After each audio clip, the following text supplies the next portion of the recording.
Many thanks to PPA for sponsoring this week's video. Ever heard of the saying, a happy accident? We don't make mistakes. We have happy accidents. Well, that's exactly what has happened to me over the course of the last 2 years. And honestly, I wish it would have happened much sooner. So over I guess, maybe the past 9 years now, I've learned a lot and continue to do so with each and every passing year. It's one of my favorite aspects of photography. The fact that as long as you keep doing, there really isn't any way that you can't improve, as long as you continue to have a camera in hand. And personally, I think my own photography improved the most during my first 2 years, which is to be expected when you're a beginner. Your rate of improvement usually peaks during this time and then kind of starts to plateau off a little bit. But I found that the past year or so has also been a massive improvement in my own photography as well. And I attribute this to something that I think all photographers should do. But I have a real quick question for you. Where are you at in your photographic journey? Are you in your first 1 to 2 years, 3 to 4 years, and so on and so forth? If you could leave me a comment below, so I'm trying to gauge where the audience of this channel is at with their photography. So a real quick story. So I've been into landscape and outdoor photography heavily for almost 9 years now. And when I first got started, I think I purchased a Nikon D 3200 or 3300 and it came with a kit lens. But the very first lens that I went out and purchased was a wide angle lens, which I think is the common focal length for most beginners that get into outdoor and landscape photography. And I created a lot of images like this right here. And I absolutely became obsessed with these types of grand landscape photographs. And I think that it's one of the reasons why most beginners probably do start with a wide angle focal length, because these are the images that we see most commonly on Instagram or 500px and these photo sharing platforms, Vero. And these photographs are very immersive. They're very eye-catching. And that's what I think gets a lot of people into this genre of photography. But I became obsessed with the grand landscape and spent the majority of my photographic journey focused on these types of photographs, which was absolutely fantastic. I loved it. And whenever I was able to create something like this image right here that I was really proud of, it was the greatest feeling in the world to me. But anyone who's used a wide angle focal length understands the challenges that come with that, because you have a wide field of view that you're focused on, which means you're capturing a wide swath of the landscape, which ultimately means you have a lot of different things in your view that you need to find a way to create or find a way to place them in your composition in a very pleasing and easy to look at manner, which isn't always the easiest thing to do. And then the other side of that is when you're using a wide focal length and you're shooting landscapes, the vast majority of the time, there's going to be a large portion of your scene that's consumed by the sky. And if the sky isn't super interesting or super dramatic, explosive sunrises or sunsets, if you just have kind of a blank sky with no clouds, it's going to kind of ruin your photograph. And I continued on this journey, and this is actually one of my favorite wide angle scenes from Acadia National Park. I really didn't like it in the beginning. I felt that it was very busy, but I remember focusing on this composition. And I spent an exorbitant amount of time because it was such a large or wide field of view, and there were so many different things that I was trying to kind of piece together in this scene, and it was really difficult. But I'm very proud of the way that this image turned out. But a lot of times I started to feel like I wasn't very productive as a photographer, because the odds that you're going to be able to create a pleasing composition with a wide angle lens is sometimes difficult. Are you going to get the conditions that are required for a great wide angle or a grand landscape photograph? Getting those things to line up all the time was few and far between, and I started to feel very unproductive. And I looked through my first 5 years of photography, looking through all those photos, and I was photographing constantly. And to see the amount of work that I created in that time frame that I'm still proud of to this day, there really isn't a whole lot. And I attribute this to the fact that I was so fixated on the grand landscape. And I remember when I was in Iceland a couple years ago, this was kind of my aha moment, and I was fortunate enough to kind of capture this as well. So this scene right here, I came up to this location, and I've shared this photograph before. There's a lot of great interest in the scene. You got, glaciers, you got icebergs, you got snow-capped mountains, you got a little bit of interesting light. But I reached in my bag, got my wide angle lens, and I captured this right here. And I remember looking at it going, this image is just lacking something. There's just something about this photograph that it's not working for me. And I was kind of frustrated at the time, because this was kind of going on for about a year now, where my frustration with the grand landscape was starting to, I guess, pick up pace, so to speak. and I reached in my bag and I put on a telephoto lens, and I just kind of started to survey the scene. And I really like this area up here, and I ended up capturing this image right here, and I absolutely love the way that this turned out. But when you look at it from this angle, you know, this area right here, which was very interesting, gets kind of lost in translation. So it wasn't super exciting at all. So I captured that, and I remember looking on the back of my camera, I was like, okay, and I started to feel like the creative juices flowing a little bit. I felt a little bit more confident. I was doing something a little bit different than the grand landscape. So I started to survey the scene again, and I started to look around and asking myself, you know, what else do you love about the scene, Mark? And this area right through here really caught my attention. So I zoomed all the way in and captured this. And I love the texture. I love the color. I love the triangular shapes in this photograph. And I think that this image and the mountain peak image are substantially better than this photograph right here. And that moment right there was really I mentioned a minute ago, the aha moment for me. So I started to get a little bit more confidence and fell in love with telephoto landscape photography. And I spent probably the next year really focused on that. And I captured this image. This is from the spring in the Smoky Mountains. There really wasn't a whole lot going on in this location, but there was this little pocket of color, this little pocket of atmosphere nestled in this little valley while the sun was setting. And I had my longest lens on, and I zoomed all the way in and captured this. But if I captured this with a wide angle focal length, you wouldn't even really be able to see this, and it would have captured all of the uninteresting areas around it. So I've had an absolute ball for the last year playing with just longer focal lengths and isolating areas that I find the most exciting in a composition. And I think that this image right here is a great encapsulation of it, because the next photograph I'm going to show you is a wide angle scene from this location. But this is Bryce Canyon, long lens, and I just love the shape of this right here. This looks like a skull with two eyes a little bit, and like a dragon's tail right through here. Really nice light. I absolutely love the way this came out. I captured another scene or another image of this location, but a much wider field of view. And although I think that this is okay, it just kind of loses a lot of that power. And that area that I just showed you was right here. And you don't get to see any of that right through here. And granted, you get all of the canyon here, but it just seems like it was kind of lacking something. So I was starting to really I felt that I was expanding a little bit. You know, I was comfortable doing the the grand landscapes. I started to feel more comfortable, and most importantly, reinvigorated a little bit, focusing on more intimate and telephoto images. And then I went out and bought a drone, and I already had a drone, but I went out and got a new one, the new Mavic 3, and that kind of ignited my desire for aerial photography as well. And this is probably my favorite aerial photograph right here from the Badlands of Utah. But I quickly became obsessed with that kind of top-down perspective, because it was something that is completely foreign from what I see on a day-to-day basis. You know, I always see everything like this.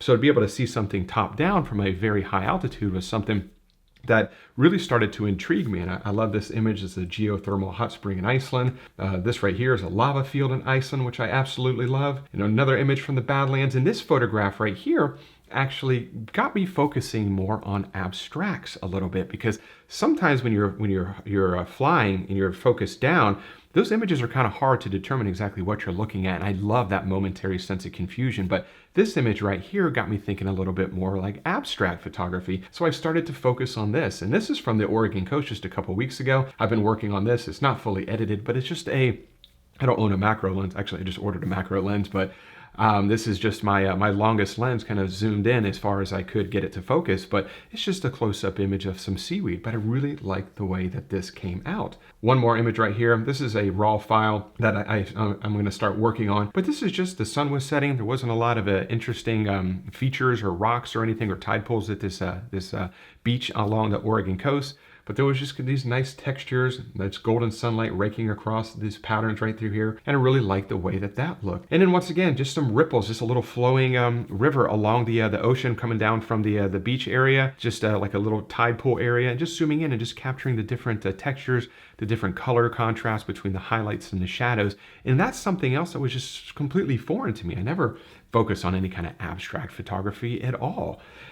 And then that actually led to focusing on more intimate scenes, the most intimate scenes, the smallest details. And this is another image from the Oregon coast that I absolutely love. This little starfish looks like he's hanging on for dear life as the water's rushing through here. But I guess you could say I'm a wildlife photographer now. Not really.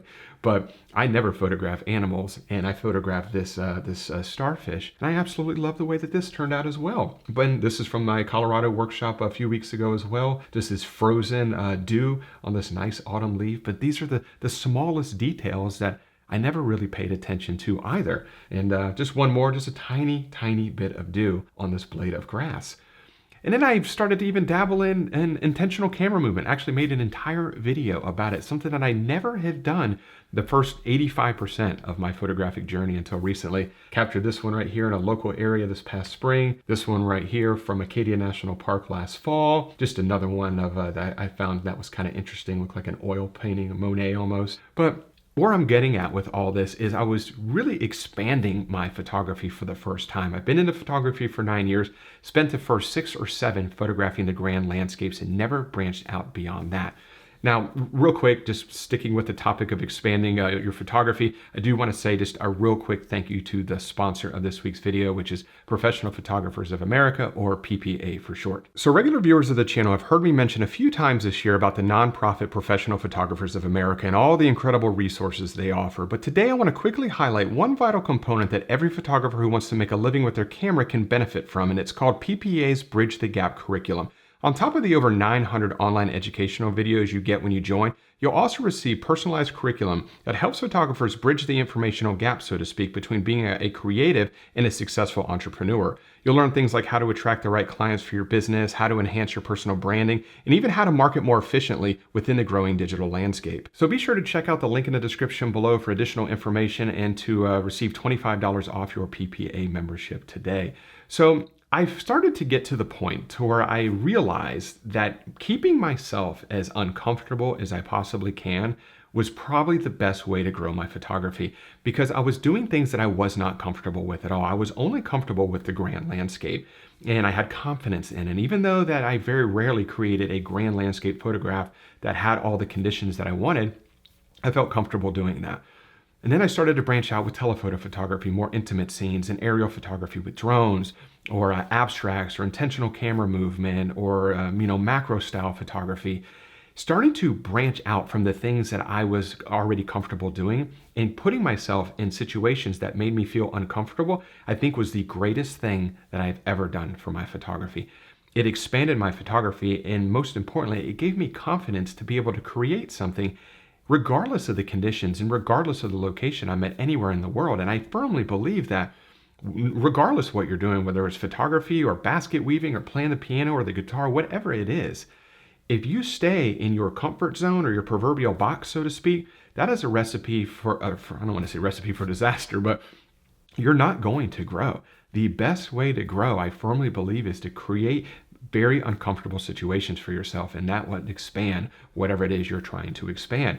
And I want to share with you something that a project that I've been working on that I really haven't shared with anybody ever. I don't know why I said really. I've never shared this with anybody, but I found that creating these little kind of like pet projects, if you will, has also helped me to kind of sink my teeth into a different style of photography a little bit, all related to landscapes. But I shared this image on Instagram last week, and I call it Fall and Winter Divide. And it kind of goes along with this project that I've been working on for the past couple of years called Landscapes Divide. And it just focuses on scenes like this right here. This is a lava field encroaching on an area that's not lava, but I just thought this was interesting, kind of new earth encroaching on old earth. This right here is a black sand beach in Iceland, and you can kind of see the land divided concept here. And this is a airplane. These are a glacier river in Iceland as well. But focusing on this kind of little project of mine has it really kind of invigorated me a little bit. Now, I don't go out looking for these. I don't go to specific locations, I should say, looking for these types of images to put in this kind of collection, if you will. This is just something that I'll go to a location, and if the opportunity presents itself, I'm like, oh, that might fit with my little collection. Now, I have no plans on creating a book or a calendar based off these collections, and I've got about 5 or 6 other images that go along with this kind of land divided concept. And I've never mentioned it to anyone before because it's just my own personal project. And I really feel that keeping yourself uncomfortable and coming up with some kind of project is also an amazing way to expand your photography. I wrote down some different ideas here, whether you're into grand landscapes or black and white photography or macro photography, patterns or textures, ICM, panoramas, intimate landscapes, moving water, environmental portraits, storytelling, storm photography, any of those things that are outside of the things that you normally do, I would encourage you to try them out. Check them out. And just all it's going to do is, one, it might open up Pandora's box, so to speak, to a style of outdoor photography that you've never really paid attention to, and you might absolutely fall in love with. But even if you don't completely fall in love with it, you're not enamored with this new style of photography, you're going to at least understand better how to do it. I created a project over the last couple of years, and once again, it's nothing that I shared. It wasn't a collection I tried to sell or anything like that. It was just a project based off of moving water and storytelling. And I was really enamored by the fact that a slower shutter speed, this is like a second and a half, a slow shutter speed creates a very peaceful and a very ethereal and a very calm feeling in a photograph. And then a very fast shutter speed creates a very powerful and explosive and kind of grandiose feeling of an image. And I found that I started to experiment, and almost every location I went to for the better part of the last couple of years, if there was moving water, I was experimenting with slower shutter speeds and very fast shutter speeds, because I thought it was really cool how a camera setting can kind of dictate or determine the viewer's mood or the feeling or the emotional connection that a viewer might have with a photograph. Very slow shutter speed, calm and quiet and peaceful. Very fast shutter speed, kind of aggressive and powerful and that grandiose nature. And I thought that was so cool that you can do that with just changing a camera setting. And that was a little project that I've been working on as well. So coming up with a project is absolutely fantastic, and it's something that can really kind of spark some additional creativity. And investing in others is something that I have learned a lot. I've mentioned this before, that at the Out of Acadia conference last autumn, I had the opportunity to work with Sarah Marino and Ann Belmont. We were instructors group together, and getting to just kind of listen to the way that they photograph, because I was a grand landscape photographer, or that's kind of what I considered myself. They were more intimate scenes. And just kind of working with them, I picked up a lot of additional information. And just being in Oregon, teaching at the Out of Oregon conference for the last 2 weeks, I was teamed up with Eric Bennett, who's an absolutely incredible photographer, but our styles are very different.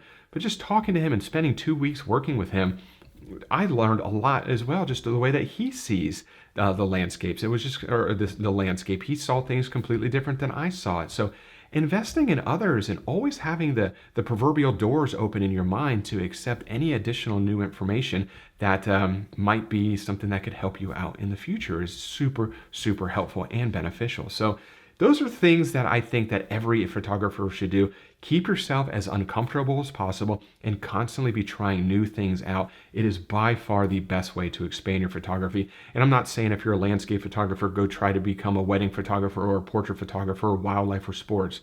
I'm saying if you're really into landscape photography like I am, there is a ton of different subsets to landscape photography that you can kind of dabble in a little bit, and all it's going to do is help you expand your photography further. So I hope that helps you out, because it has honestly completely changed my photography. Like I mentioned to kick this video off, it was a happy accident that I got so locked into grand landscapes, and I had to get to a point where I became frustrated with it, and it helped me to realize that I really need to start expanding beyond that. And it has completely transformed my photography over the last year or so. So I hope that is helpful to you as well. If you have any questions about anything covered in this video, please leave them in the description below, and I'll do my best to get back in touch with you as soon as possible. And also be sure to check out the link in the description below for additional information regarding PPA and to save $25 off your membership today. If you enjoyed the video, if you could give it a thumbs up, subscribe to the channel if you're not subscribed already, share the video with your friends or your local photo club, and I would greatly appreciate it. And as always, thank you so much for spending a little bit of time with me today, and I will see you all next Wednesday. Bye.